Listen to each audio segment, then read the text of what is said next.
Joining us from Air Cargo Shanghai right now is Richard Forson, Chief Executive Officer at Cargolux.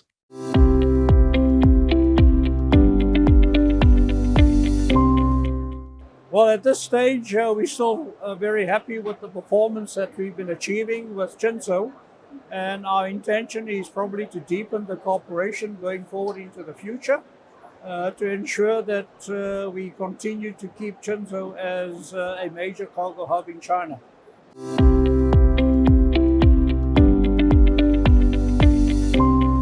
In terms of Asia, we do quite a number of agreements, block-based agreements out of Asia specifically. But in addition to that, we also maintain a certain level of capacity on the spot market so that we can get a good mix at the end of the day of the yield that we desire in the airline. But it is fair to say that the majority of our portion of capacity are subject to these long-term agreements.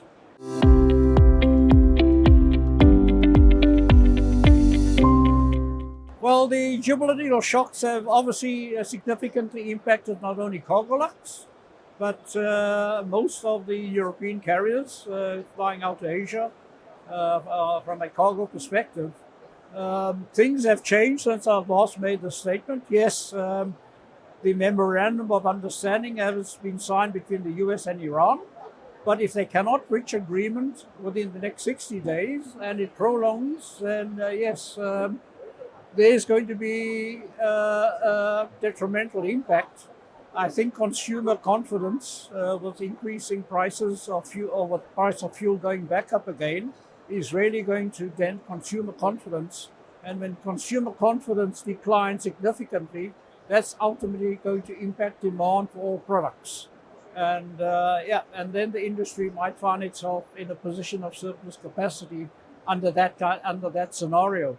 But if things go according to plan, then I think 2026 will probably turn out to be quite a good year for the industry. What I do detect at the fair that we're currently attending now is that there is a mood of positiveness regarding 2026. So there is expectation that ultimately resolution will be found in the Middle East.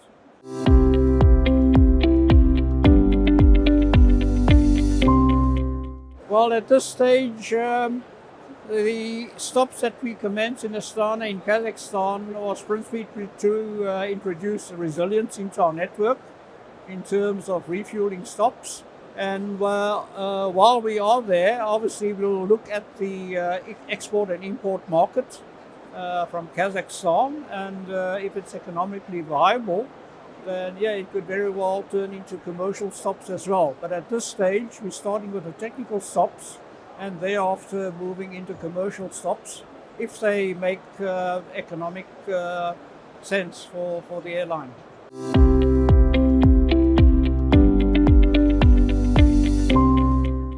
Well, I mean, there are concerns amongst certain of our clients with the 747s slowly being retired from service because the current freighters, the new generation freighters on the market, just do not have the same capability as the 747.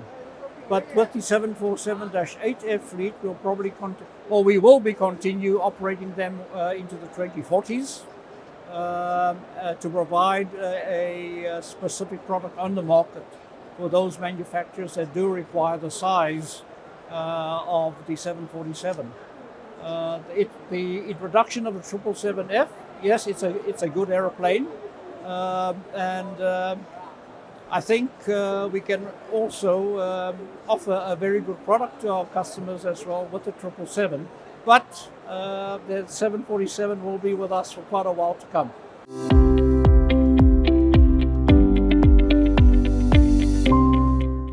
Yeah, well, in the EU at this stage, we're operating under the mandatory uplift, which is 2% at this stage, tripling to 6% in 2030.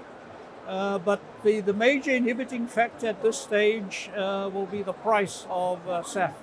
As mandatory demand increases, but production lags. The first generation SAF, yes, we can procure that quite efficiently, but second and third generations are a bit more expensive. And the most concerning element at this stage is the cost of eSAF, which is going to form part of the mandatory element and might also be required by certain of our customers at the end of the day. And recent price indications that have been given to us is it's between anything from $6,000 to $8,000 a ton versus jet fuel, and that's a significant premium that we will have to pay. So ultimately, it might if the costs are passed on to the consumer, it might give rise to significant increases, which will add to inflation, or airlines, manufacturers, and forwarders are going to have to absorb part of that cost.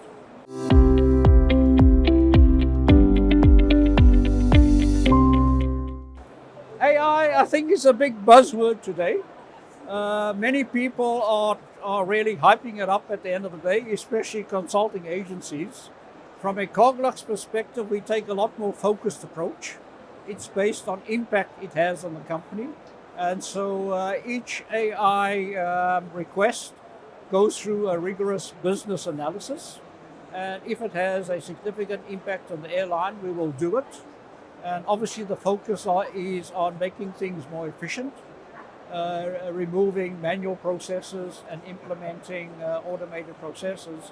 But the one major factor that will make AI successful is the integrity of the data that is being fed into it. And I think that is going to be one of the biggest constraints on efficient use of AI, is the integrity of the data that it's going to be analyzing at the end of the day for management to take decisions.